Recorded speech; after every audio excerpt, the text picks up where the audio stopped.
Hello, my friends, and welcome to another episode of Unlimited. Today, I'm sharing a session I did with a married mom of a 3-year-old who was trying to figure out how to do public health full-time. She'd had a near-death experience after the birth of her son that rearranged her priorities. She started a nonprofit, and she is now trying to figure out what direction her career is going in. She has a PhD in virology, and was finding that the way that people view her and her experience doesn't seem to be matching where she wanted to take her career. She's applying for jobs, and she signed up for this session because she was feeling a bit adrift with this career shift and stuck in the process.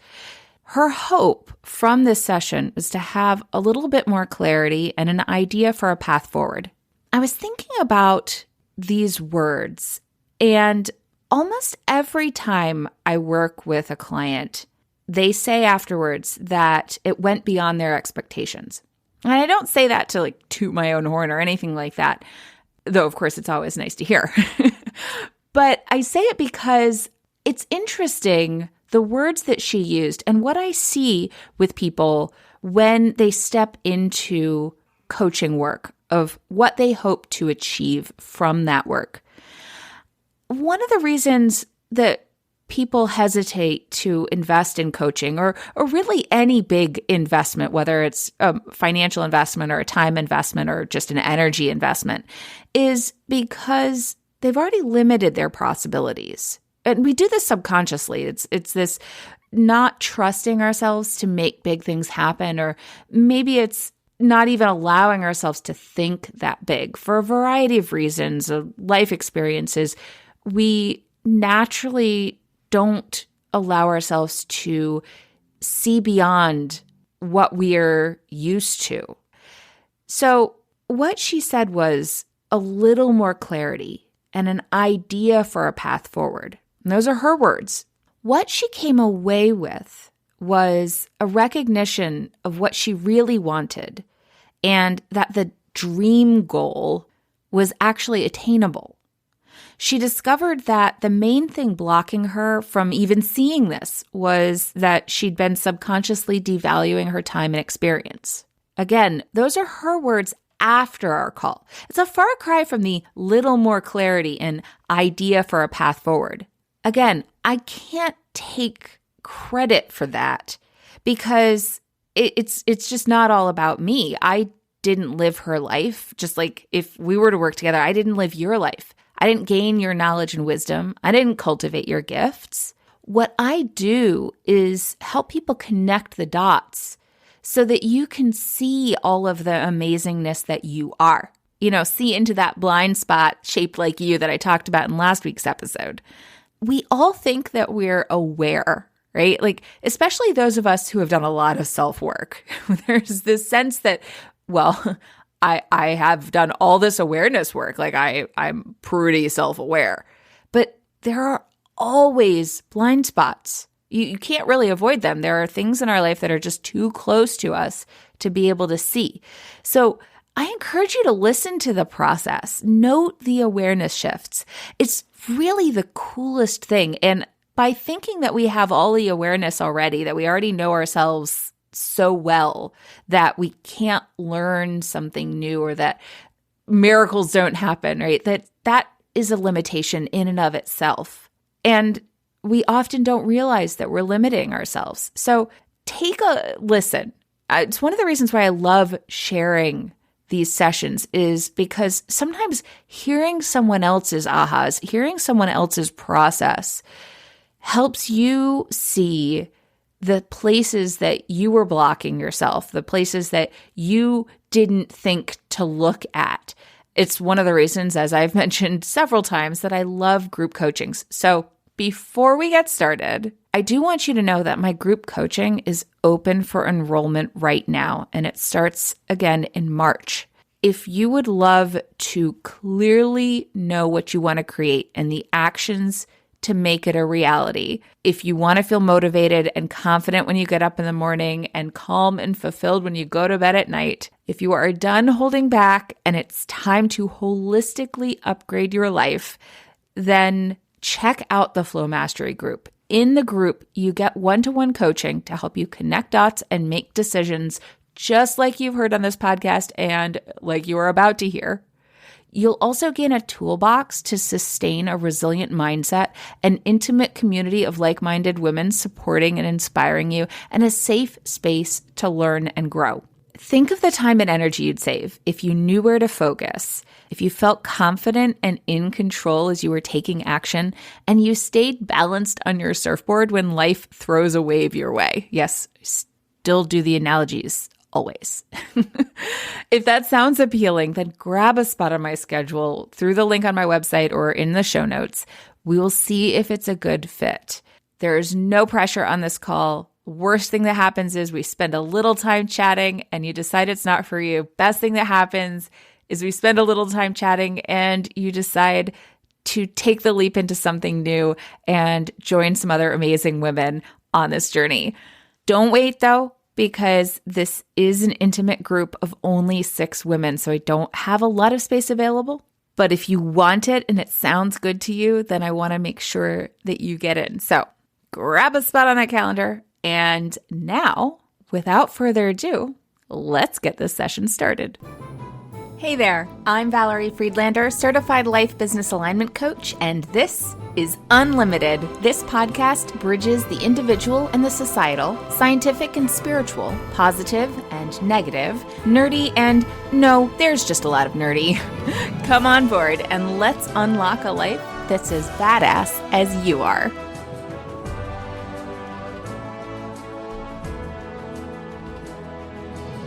I like to start as we get into it, if I were to give you a magic wand and you could wave it, and by the end of the session, something amazing had happened, you got exactly what you came for, what would you say had occurred?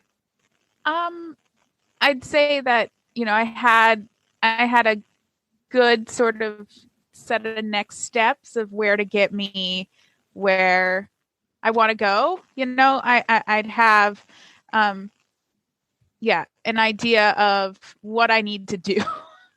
Because right now I'm just sort of like, I am doing a lot of planning and trying to figure out where to go. I'm just not sure how. So if I could get some, if I had a magic wand, I'd hope to know how. Okay, that totally makes sense. How can be really overwhelming. I find that anytime we get into how, and you'll even notice I don't ask a lot of how questions, because anytime you ask, well, how do I do that? The automatic answer, I don't know why, but like our brain automatically goes to, I don't know. Right. So I'm curious, where do you want to go? Yeah, I mean, I want to be working in public health. I want to be doing something public health related. I want to be, helping the world in some way and making money while I do it, enough to, get by. That is the goal right now. I am currently job searching. I am unemployed.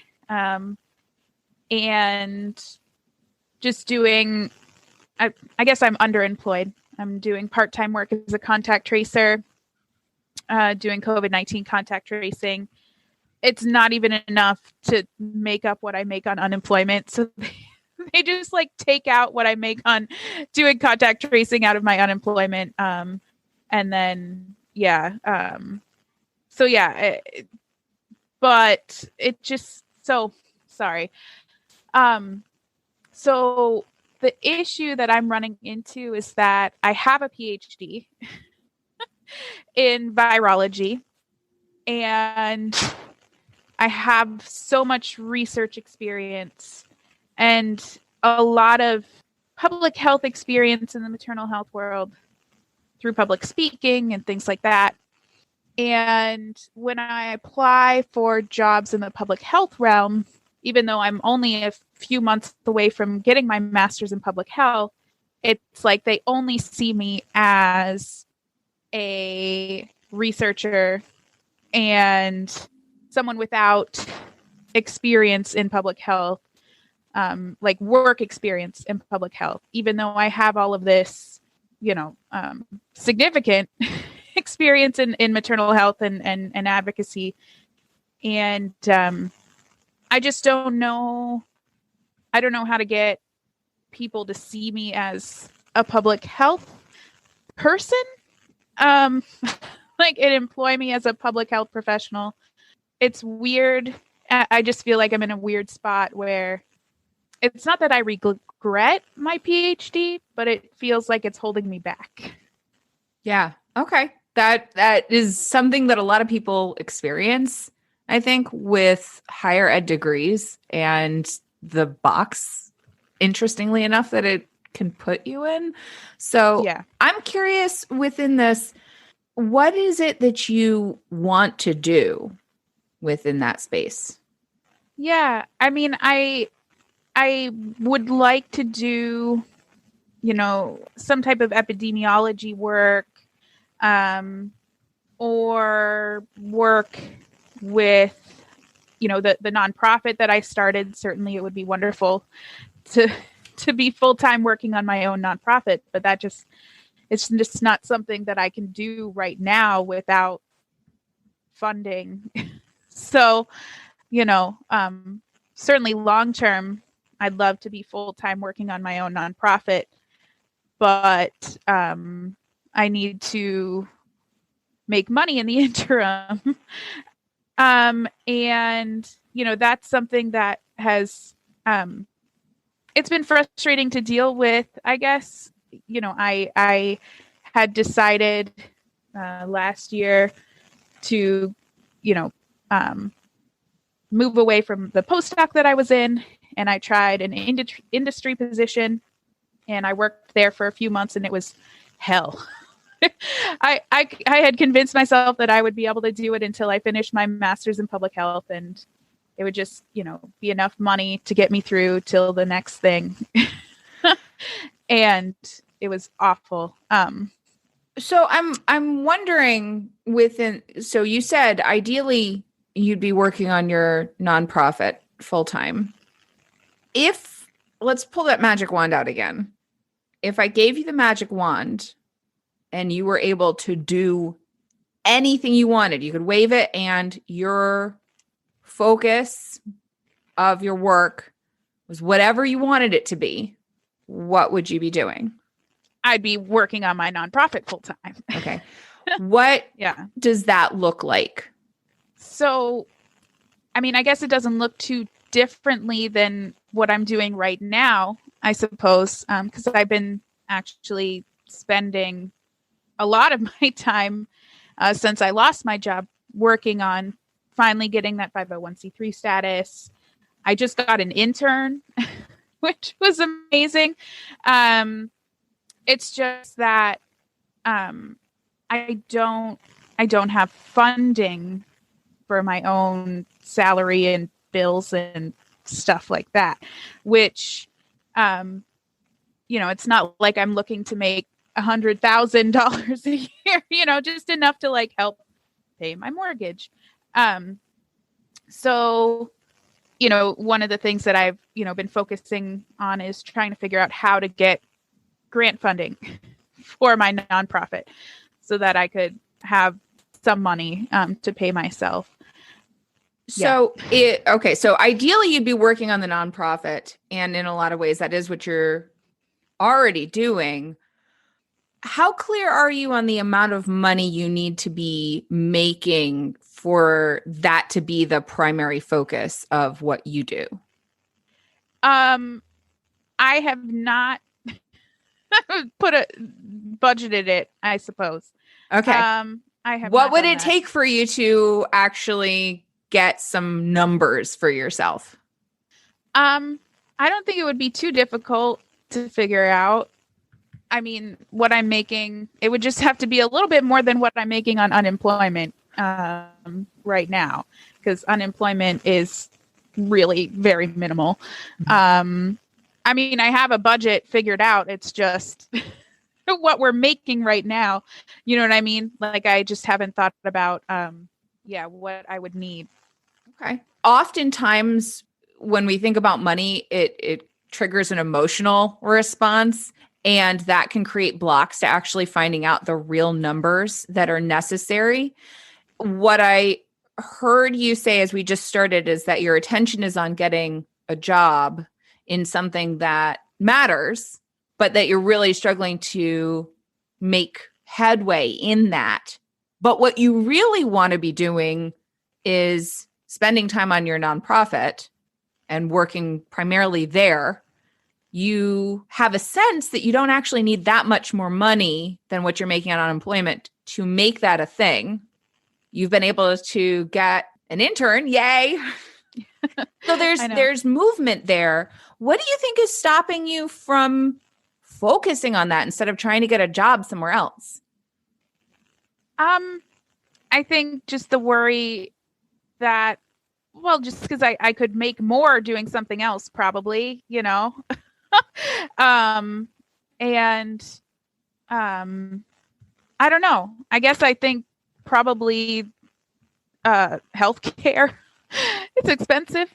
Yeah. So I think if I knew how much I really needed to make that a reality, that would be helpful in trying to also find grant money to make it happen. Yeah. Well, when the emotional stuff takes over, and like, yes, you could make more money somewhere else, but you just told me that the money part isn't the part that's important. Right. The part that's important is making enough so that you're sustainable and can live a decent life while making a difference in the world. So it doesn't need to be tons of money. It just needs to be enough.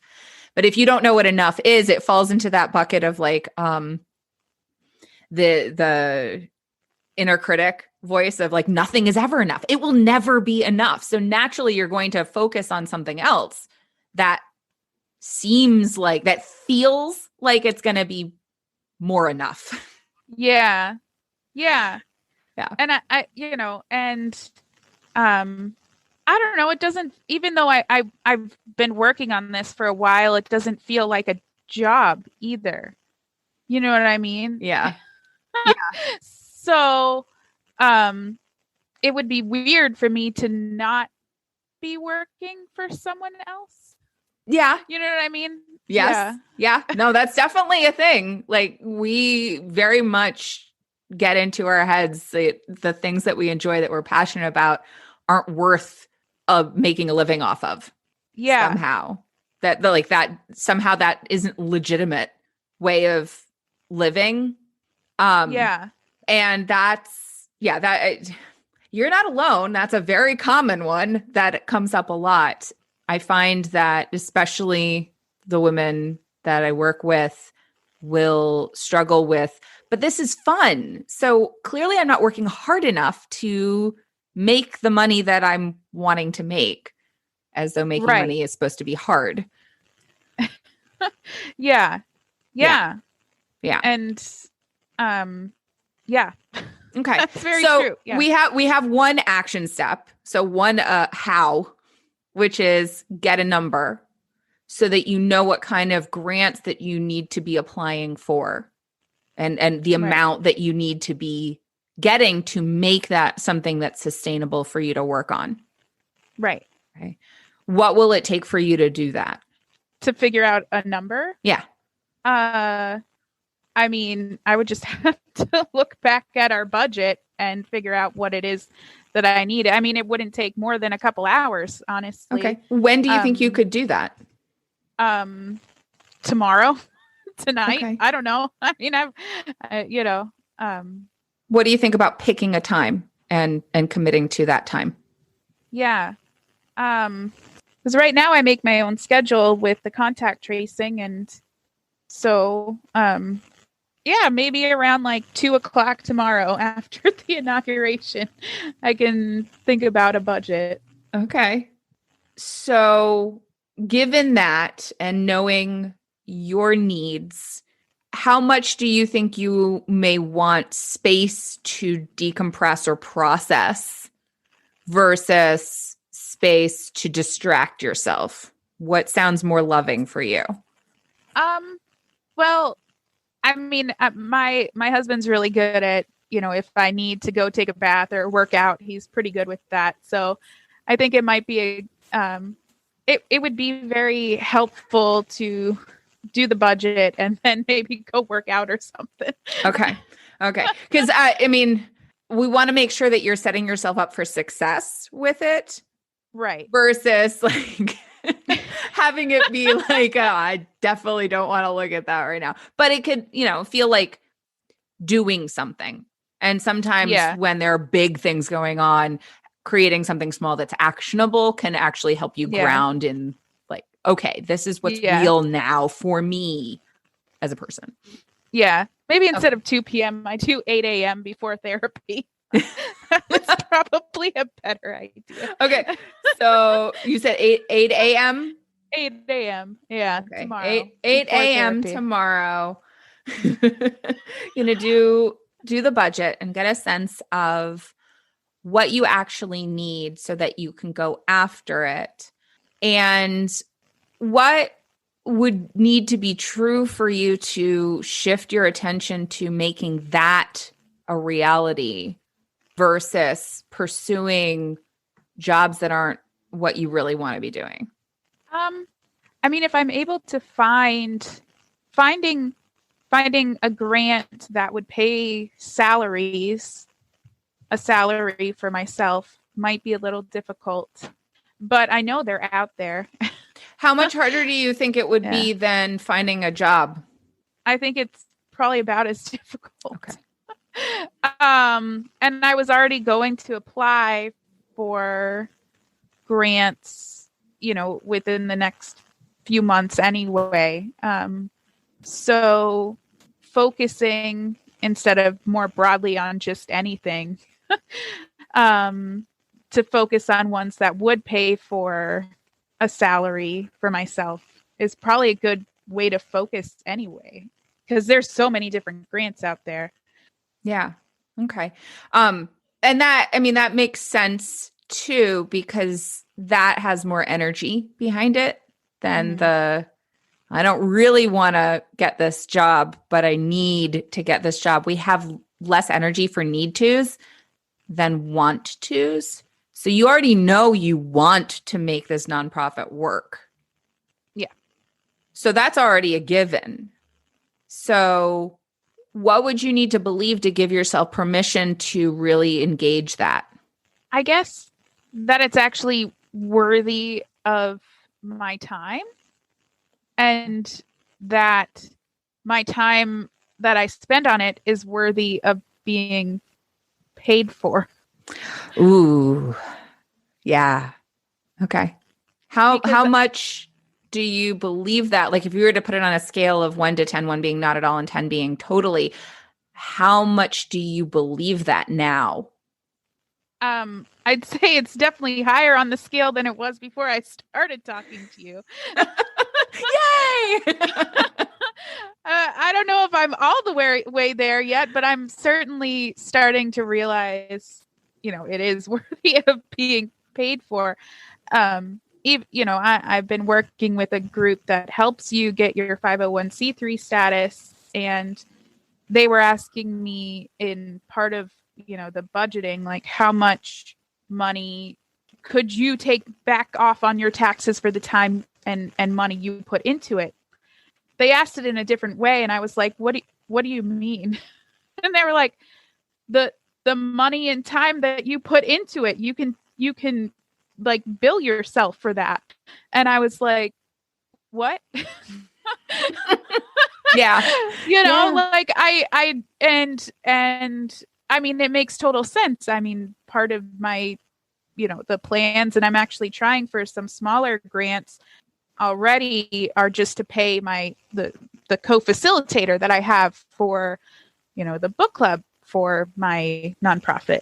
And I wasn't paying myself for it. I just was trying to make sure I had enough money to pay her as a co-facilitator. And it's kind of weird to think that I was like, why, if I wanted to pay her, why wouldn't I want to pay myself as well?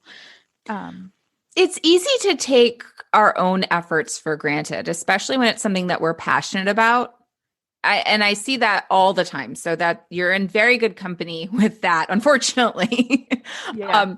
That we forget, just like, we put ourselves on the back burners as moms and that whole thing of like, there's a reason we are always talking about self-care as a mother. It's because we often forget that part. But like, if you run a coffee shop and you're buying coffee, but you don't take care of your coffee maker, who cares if you have a ton of coffee? No coffee maker, right. No coffee. Right. So how clear are you on what your time is worth? Well, I got paid as a consultant at a rate of $250 per hour okay. for doing some grant reviewing for Merck. And I have certainly never been I have never thought of myself as someone who is deserving of a $250 per hour, stipend. But I was like, I worked all these hours for sure, and I, got paid, and that's helping me pay my bills right now. Yeah. So, I mean, I've been paid as a subject matter expert at a rate of $250 per hour. And that's, I don't know, that's the going rate for that. Okay. But yeah. Money, we often think of money as being as indicating value. And there's all this stuff around money in our society. Like, we can't even go there yet, but money is just energy. It's about sustainability. It's an exchange of energy. So I wonder what would be different for you if you pretended you were hiring somebody for the work that you are doing on your business or on this nonprofit. If you were to hire somebody to do that work, how much would you want to pay them if you had whatever amount of money you wanted? Right. Yeah. That's a good question. I don't have the answer, but that is definitely a good question. Yeah. Would 250 feel reasonable to you? It seems like something way out of the range. If money was just a construct, we just made it up. Yeah. And you wanted to acknowledge somebody's effort and right. and energy that they're putting into making this real and being of service, doing the service that it's there to do. And you wanted to honor their energy. Yeah. What would you want to pay them? Yeah. I mean, I thought a reasonable amount for, my co-facilitator was, $50 per hour. Given that I don't have a lot to give, I would have loved to have, if I had enough funding, I'd love to give $100 per hour. I think that's more than reasonable. $100 per hour seems like it makes the most sense. Okay. All right. Yeah. Would $100 an hour allow you to be sustainable? I am not good at math. I have no idea what that translates to. Okay.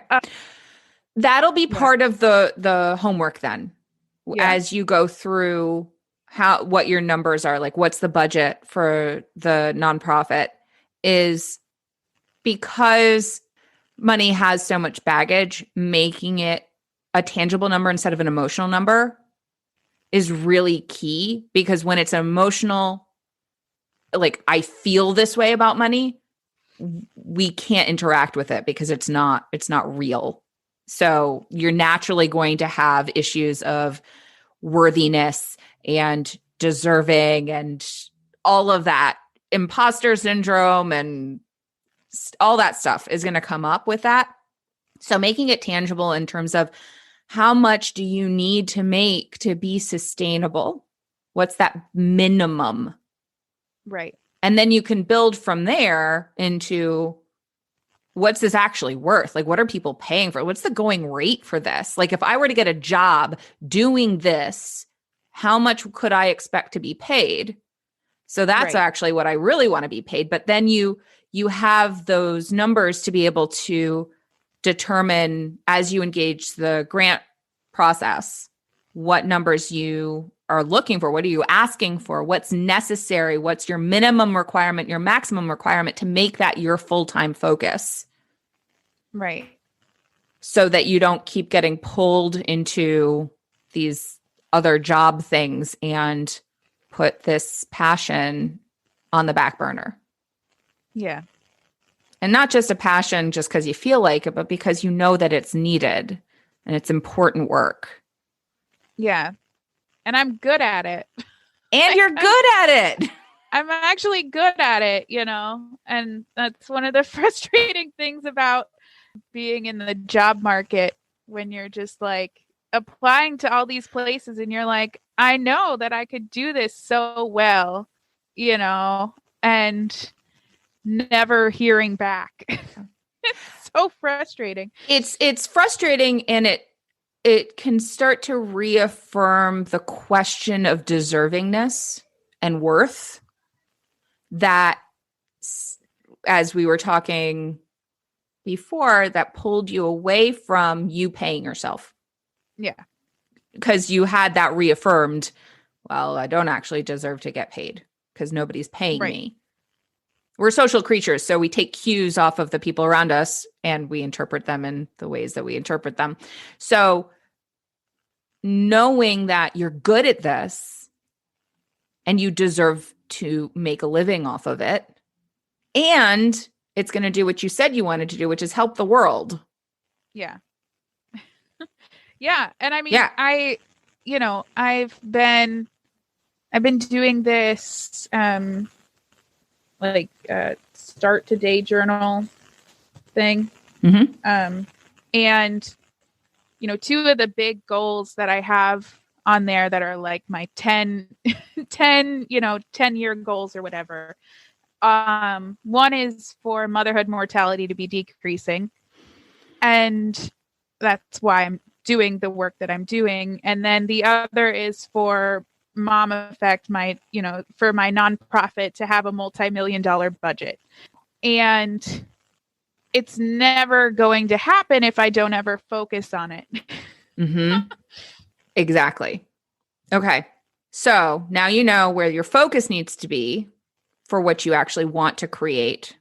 You're going to get the numbers necessary to start in that direction, because we're just starting. Right. So that you're starting in a place where you're sustainable and you don't have to keep, you don't feel that pull to keep looking.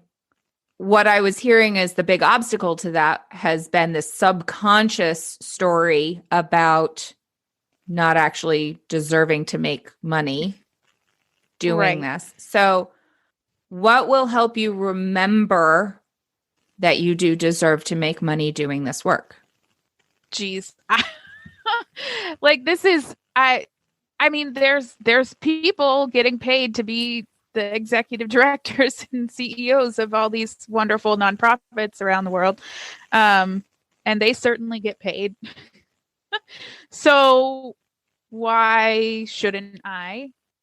Yeah, I mean, I definitely hear what you're saying about, the instinct to think back about, your worth and whether or not your, worthiness is, whether or not I'm worthy to be getting paid to do what I want to do and what needs to be done. That has been a huge, huge obstacle in my life ever since I started grad school, and has been something that continues to crop up throughout my life. And to finally recognize that it's popping up here too is really helpful, because I didn't see it, and I've been able to push past that feeling of worthlessness that I got from I had an awful PI who would always tell me, I would meet with him once a week and he would always ask, how are you justifying your miserable existence this week? Oh, yikes. Yeah. Yeah, he was awful. Exactly. And he would literally tell me, you are worthless. You are useless. That poor person. Can you imagine, what do you have to believe about yourself to see that in the people around you? Like, that's, what we say is about us and what other people hear is about them and vice versa. So that wasn't about you. Oh yeah. Yeah. Yeah. And it took a lot of therapy and a lot of people, to help me recognize that, I'm not worthless. I'm not useless. This is him. Yeah. This is not you, and I was able to get out of that situation and finish my PhD under a different mentor who's amazing. And I still talk to each other all the time. And even recently, when I was applying for a different postdoc position, relatively recently, that he was like, what are you doing? Like, you do not want to do research. Why are you applying to this job? Like, you want to do public health. Like, it makes no sense. And even though I interviewed for that position, I could have probably gotten it if I hadn't talked so much about how much my career I want is going to be in public health. I think it pushed her away from me. But yeah, I think this is really helpful in a lot of ways into, helping me realize why I haven't, focused on my nonprofit as a worthwhile pursuit that could be my life's work versus something that I still would be doing full time. Yeah. And while also clocking in for someone else. Yeah. This has been very helpful. Awesome. Okay. All right. So you have an action plan. The other thing that you said just a minute ago was what I need to do next. And so I want to highlight that as you move forward. Your first step is the financial piece and getting real numbers to address. What I heard you remind yourself is it's possible to make this nonprofit what you want it to be. You've seen it done before. You know it's possible. You know it's possible to make good money doing this work. You've seen it before. You know it can be done. So it's really you emphasizing for yourself that you are deserving of being that person who has created a multi-million-dollar nonprofit that helps people and changes the world, that you deserve to be that person. And so as you take your next steps, rather than asking, how am I going to do this? Asking, what's the next step? So turn it into a what question. What's the next step? What do I need to know next?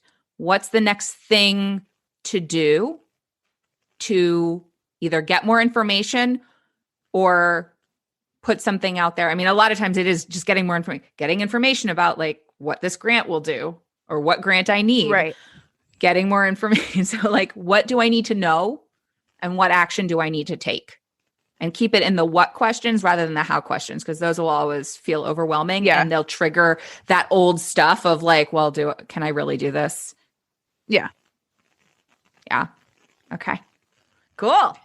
Well, I'm excited. I can't wait to hear how things go and like what you find out and the grants that you apply for and receive.